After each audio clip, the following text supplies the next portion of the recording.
Welcome back to Old School Sports and our FHM8 playthrough with the New York Islanders. We recently completed our first season, and it was not a good one. Second to worst in the league in points, on the outside of the playoffs looking in. But if we can keep our job, it'll not be the worst thing because we will hopefully do well in the upcoming draft lottery and have a pick near the top of the draft. And our scouts have been scouring the world over the past 8 or 9 months to make sure that we know who the best prospects out there are. Looking at the 2021-2022 season, our offense was a problem, is a problem, something we're going to need to address this offseason. You can see that the highest scorer on our team, Brock Nelson, only 51 points. Barzal with 45 points and Pajot with 38 points was third on the team. So just not much offense at all. Actually, that's not entirely true because we did have, I think 38 points actually is still third on the team. But on the injured list, Beauvillier, who we lost, had 37 points in 55 games. So he would have had a bigger season had he not torn those ankle ligaments. But regardless, definitely not what we were hoping to see in terms of just a very feeble and unproductive offense. A few decent points to highlight. Oliver Wahlstrom, the 21-year-old, finished tied on the team in points for fourth with Beauvillier. So a decent rookie season from him here in the NHL. And then one of our waiver wire acquisitions, Sam Steele, a young player, decent season for us after Anaheim cut him. But when we're looking at our plus minuses, you can see that there's not too much positive there. Chara, who is now 45 years old and will likely be retiring in the coming weeks, led the team in plus minus at +7. Unfortunate for the Islanders that although he started his career on the island and it looks like he may end his career on the island, the most productive seasons of his Hall of Fame career were not spent with the Islanders. The young defenseman Noah Dobson was also +6, and then Adam Pelech +4. So our goal of hopefully building a better defense is moving in the right direction. Looking at our goalies, which was kind of the strength of our team heading into the season, Varlamov was injured for a good chunk of time, and you can see that when looking at goals against average, Sorokin was, 0.4 of a goal a game better than him over the course of the season. And Sorokin also had a higher save percentage. So hopefully both will be better next year. But you can see that although Sorokin had a losing record at 21-26-3, Varlamov at 10-18-4 was very disappointing. Part of that certainly was that we just weren't scoring a lot of goals in front of him.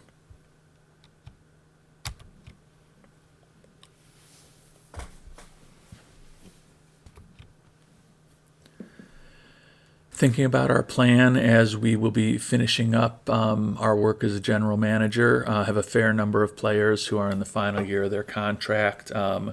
Chara presumably will retire. Need to make some decisions about the young defensemen, Sebastian Aho, Robin Salo, and Noah Dobson.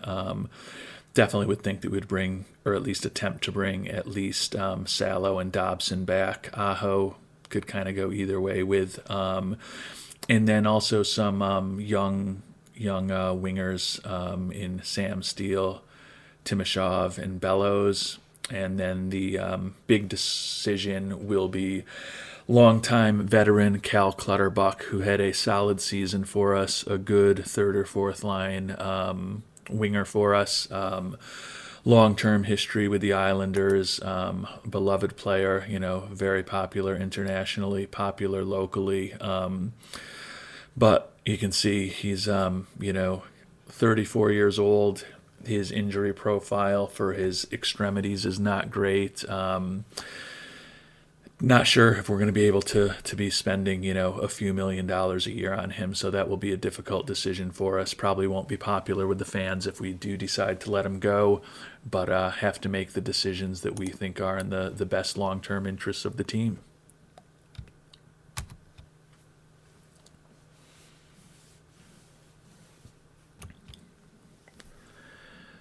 Well, while the 16 teams that made it to the Stanley Cup playoffs have been busy playing, we have been busy trying to position ourselves better for next year. But they are once again singing Gloria in St. Louis as the Blues overcame a 2-0 deficit to beat the Devils and win the Stanley Cup this season.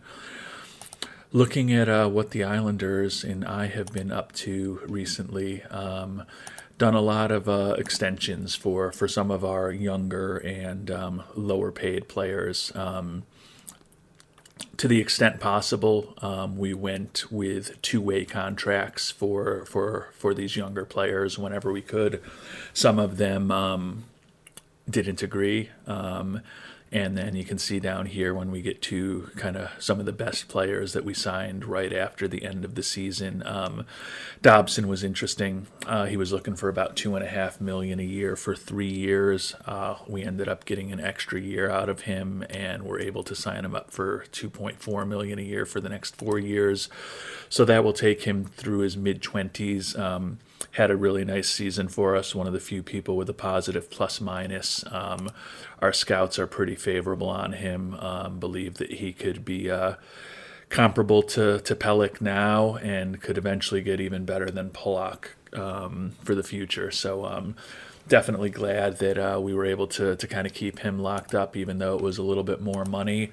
But we will be losing a few players also. We talked about Clutterbuck earlier, 34 years old. Would have liked to bring him back, but he is looking for over $4 million a year for someone who, in all probability, is kind of probably going to be a fourth line player for us. And you can see was only playing 10 minutes a game for us this past season. Although he's popular and he's got good chemistry with Cizikas and Martin. We're going to have to let the longtime Islander go. You can see a lot of fairly old players. 25 is the youngest of the players in our system that we are not bringing back. Did talk to Chara, as I mentioned. I think he's probably going to retire.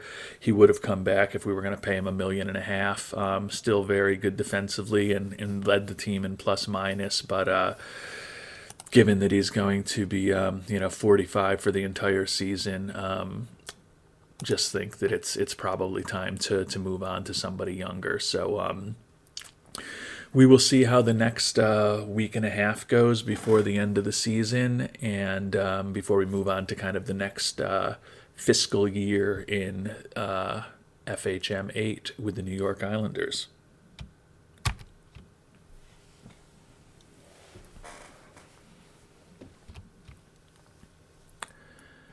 Well, we're at June 30th, and you can see our season score is pretty miserable. The only positive thing we had was that we didn't have a winning percentage lower than .400. But other than that, it was a pretty brutal season. You can see a score of just 3. So certainly not a season that we are proud of, but we will do our best to hopefully come back in the 2022-23 season and do enough to improve the team, hopefully get back into the playoff race, and then hopefully earn ourselves an extension and get these Islanders moving in a better direction than they are right now.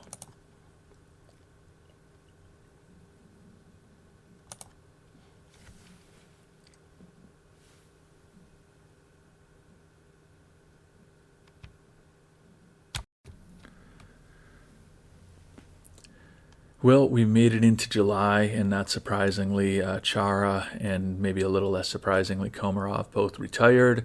And when you look at our development report, you can see that Clutterbuck continues to get older, unfortunately. Wonder if he's looking for anything different now. A little less. He was looking for over 4 million before. He's looking for 3.7 million now. So we'll take a broader look at what's available in free agency. Probably won't be bringing him back at that kind of level, but we'll see. And didn't make the playoffs, but we are back. Unfortunately, the owner is unhappy about our work. Better start winning or we'll have to find a new job. So need to be in the playoff race now. Looking at our roster, got 21 kind of players under contract that are on the NHL roster right now. Obviously, we have plenty more in Bridgeport or Worcester that we could bring up, and then also players that are still on the protected list all around the world. So,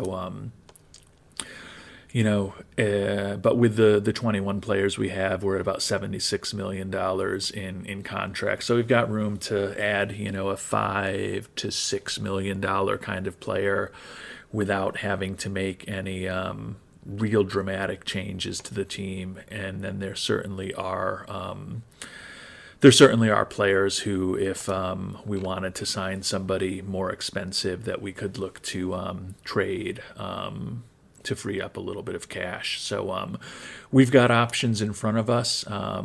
Taking a look at the broader free agent list for all of the NHL. You can see here, have some solid players, primarily wingers and centers, a few defensemen on the higher ranks. If you look at potential, there are always some at this point, younger players who kind of are going through the free agency process. So we will look and maybe try to sign a few of these younger players that we don't know as much about. You can see here with Ilya Nikolaev, we don't know much about him at all, so we can be hopefully scouting him up in the next few days to get to know him a little better.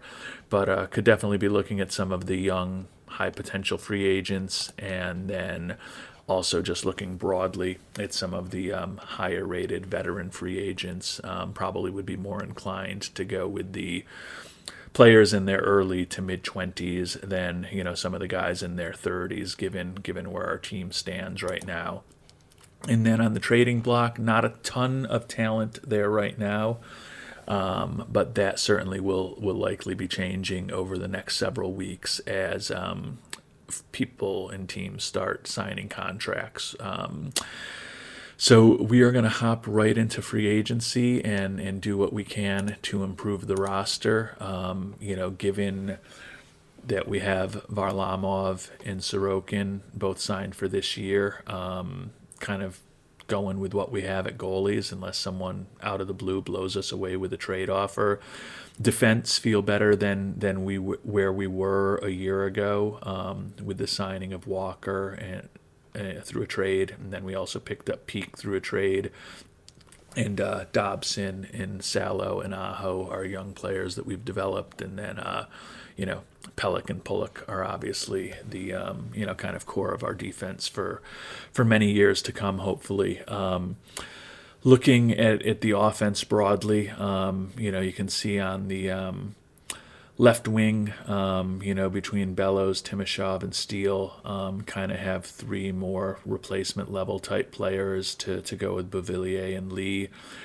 Lee is coming off a very disappointing season. Didn't mention this when I started the recap, but just 12 goals and 17 assists with a minus 17 in 78 games for us. So hopefully our captain can bounce back this upcoming season.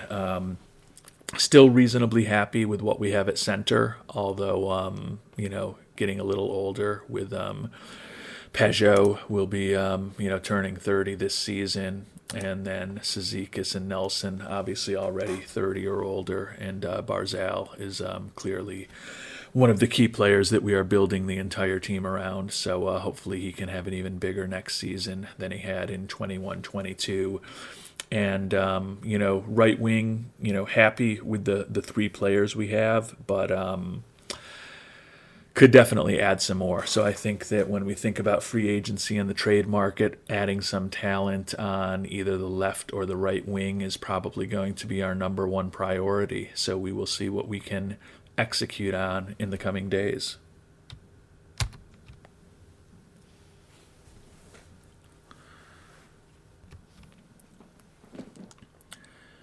Well, we're a few days into the off season.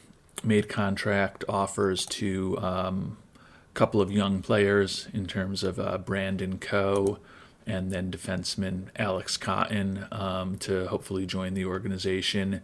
And then Joel Eriksson Ek, a center slash left winger. You can see pretty well balanced, versatile player just based on the four main categories. One of the top free agents out there in our view, and a scouting report from our scout that puts him on a level with Josh Bailey right now and potential to be closer to Beauvillier. So he would be a nice addition potentially for our offense. We've made an offer to him, waiting to hear back, but he would be our big free agent signing for the time being. If we're able to get him, would probably be close to or over the cap, which might necessitate some trades. But he is our big target for the offseason thus far.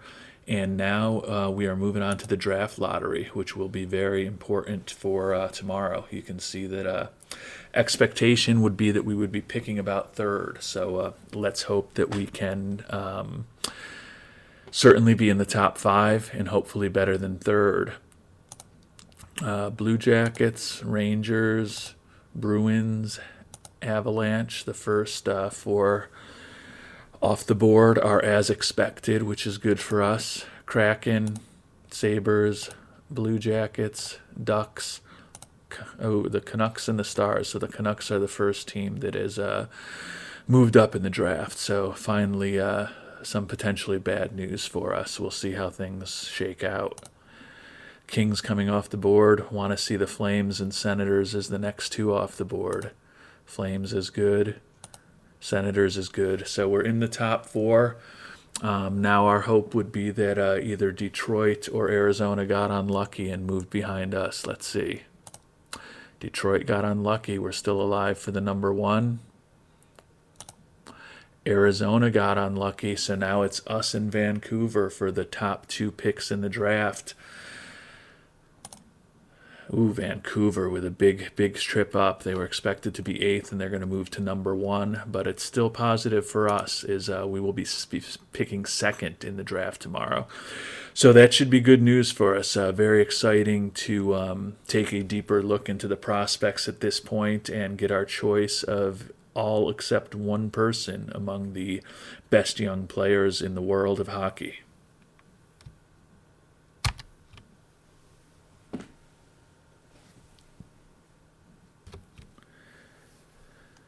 We are at the rookie draft. The consensus number one, the one player that we probably will not get a shot at, is Shane Wright. You can see he had an absolutely ridiculous season last year in the OHL with 56 goals and 68 assists in just 66 games, plus 28.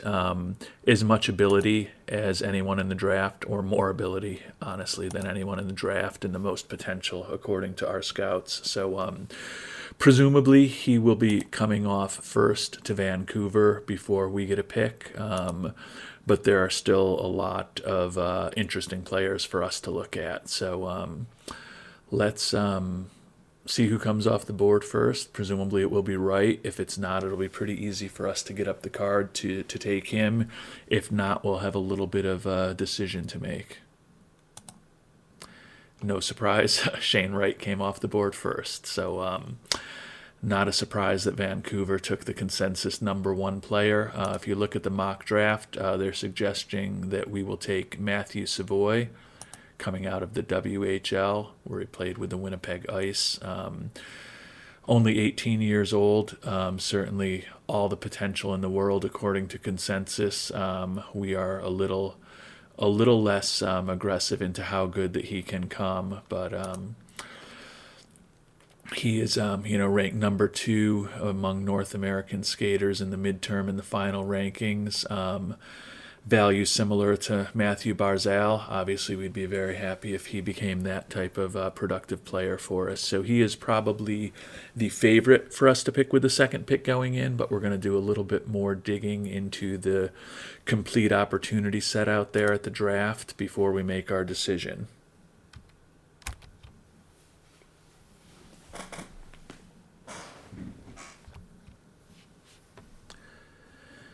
Well, we did take a look, obviously focused primarily on potential with a pick this high. And as you can see here, there's only a handful of players who have 4-star or 4.5-star potential. So kind of spent most of our time looking at that. Matthew Savoy is who we are going to go with. You can see he had a really nice year last year in the WHL, 67 points in 67 games, plus 43. When we dig in a little deeper on him, the offensive ratings are really good already. Not the greatest shooter in the world and not the greatest range. Pretty good physical skills for an 18-year-old. Mentally, have to get some development there, and is not a great defensive player, but certainly can be a two-way player for us. So he is the one that we are going to go with.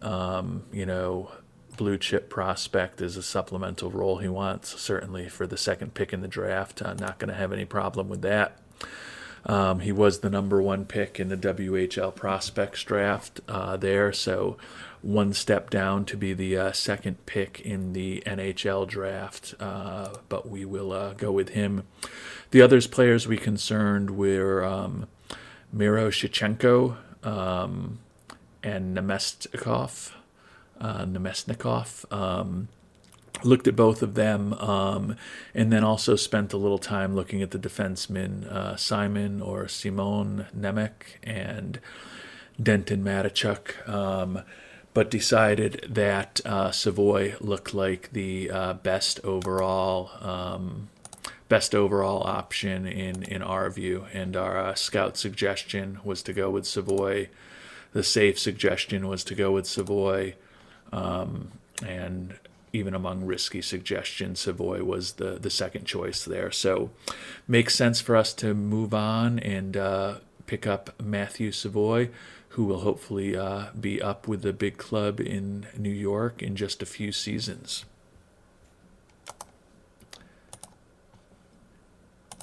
And the pick is in.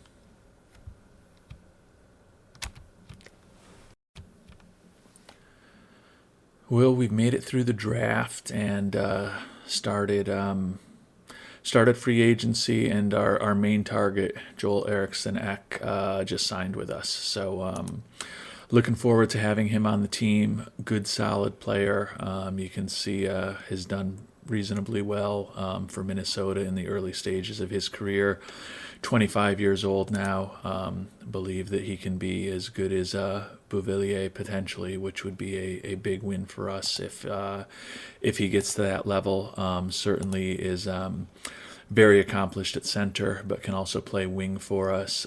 Good offensive player, pretty decent physical skills, very strong mentally, good teammate, and solid on the defensive front also. So I'm happy to have brought him in. Think he was one of the best free agents available. You can see we're a little bit over the salary cap now, but part of that is also that we've got 26 players signed, with some of the younger players with more potential that we've signed, like Cotton, who will be starting in the minors, and similarly Coe, who will be starting in the minors for us too. So we're going to try to clean up the roster a little bit, see where we actually stand in terms of the salary cap, and then start giving some thought to any trades we may need to make to clear up a little more space on the NHL roster.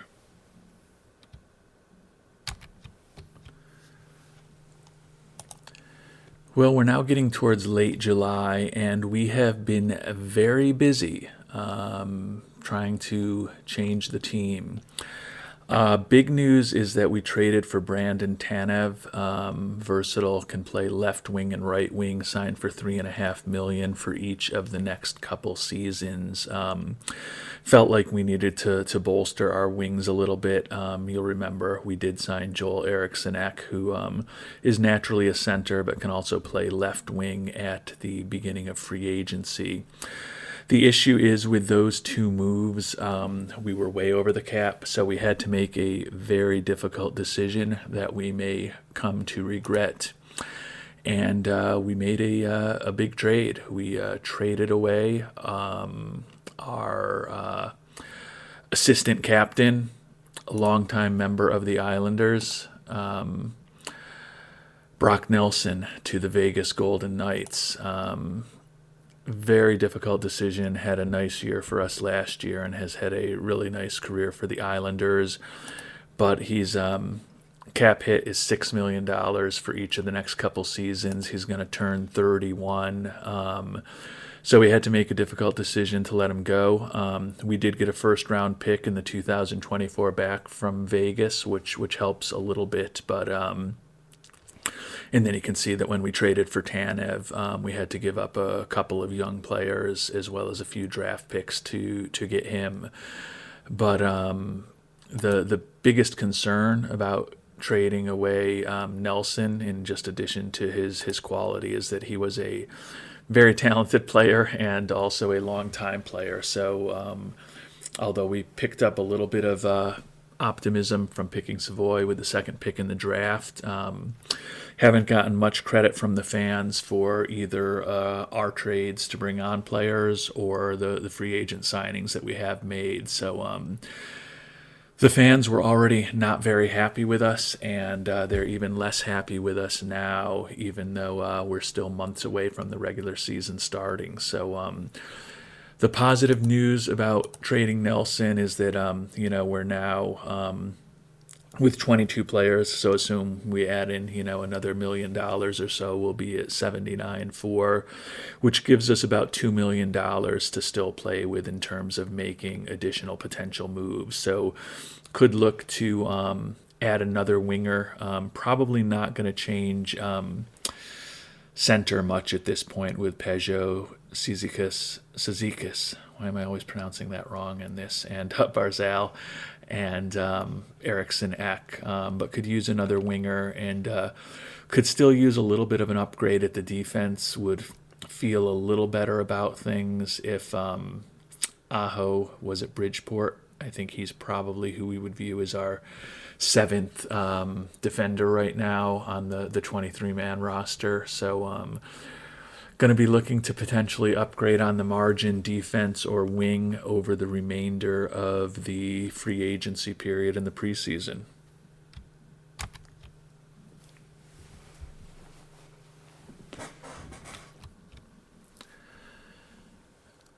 Well, we're into early August, and we've made a couple more minor moves to kind of round out the roster. We traded a goalie prospect to the Senators for Austin Watson to play on the wing for us. Veteran player with a reasonable contract. And then we also made a small free agent signing of a veteran defenseman, Eric Gustafsson.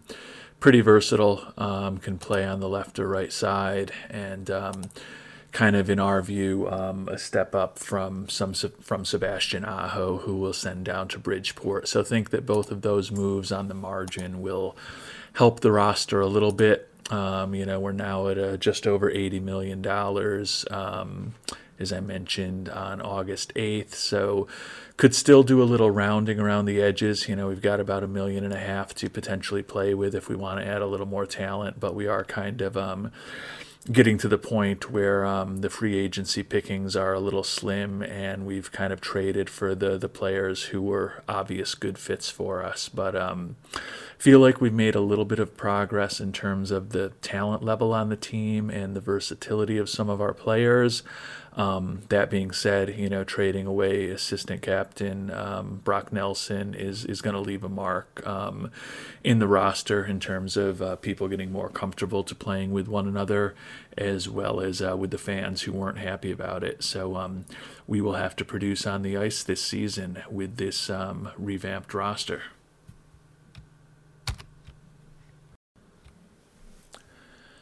Well, we've made it to the beginning of September and really have made no subsequent changes to our team over the rest of August. We've got about $1.5 million in salary cap space at this point. My thought is that we want to keep a little bit of dry powder in case anybody interesting hits the waiver market after the end of the preseason, and then also to just give us a little flexibility with the trade market. So this is the team that we are going to head into the 2022 to 2023 season with. I think we probably need to have a pretty good playoff attempt, and most likely need to make the playoffs to get a renewed contract. But I feel that on the margins we have improved the team that we have. We will see how it goes. Thank you so much for watching. I hope you're enjoying the episodes. And if you enjoy it, please subscribe, and would love to hear your comments down below. Have a great day.